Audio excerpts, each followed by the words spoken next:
Dito lang idol yung mga puno ng ano natin, kamyas. Sa hitik-hitik sa bunga mga idol. Yan, ang dami-daming bunga niya. Yan. So kukuha lang tayo idol, mga idol lang, konti lang. Yan, nakikita nyo ba yung mga bunga idol? Ano? Ang daming bunga. So kukuha lang tayo ng konti dito. Kaya pipitas na tayo dito. So pipili na natin idol yung mga malalaki. Yan. Yan, may malalaki lang yun. Marami idol, hanggang sa taas yung bunga niya mga idol. Kita nyo ba? Maraming bunga yan. Punong-puno ng bunga yan.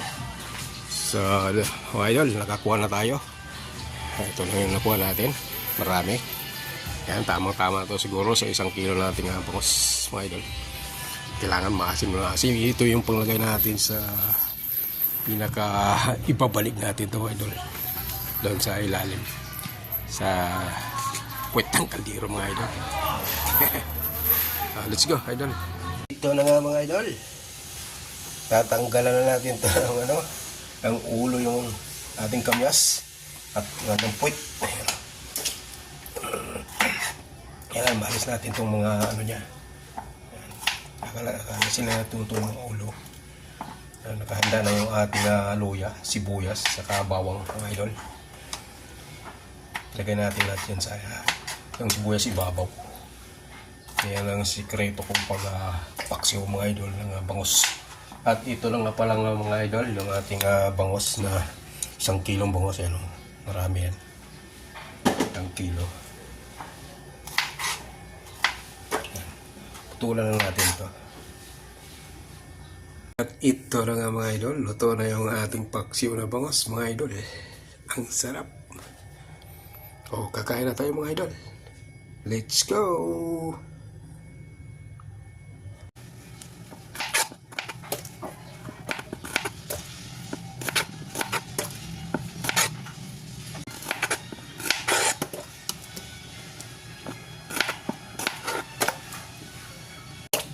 Yan idol. Putulan na natin ang ulo yan idol.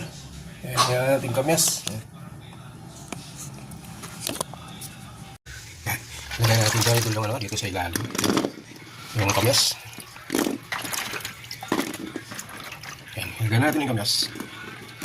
Lagay na rin natin itong ating luya sa ilalim para maluot yung aroma ng luya saka bawang. Ang sibuyas ay lagay natin sa taas mga idol. Okay na. Lagyan na natin tayo ito ng ating bangus. Ito yung ating bangus. Yan. Lagyan natin ito isa-isa dito. Yan. Yan.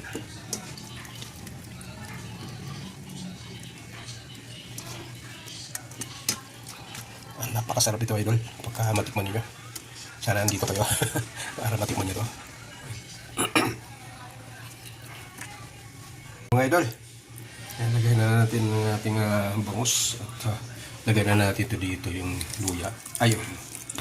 Sibuyas sa itaas. Agad maglagay tayo ng konting tubig ng mga idol kasi yung magkakatas yung mga idol yung ano. Yung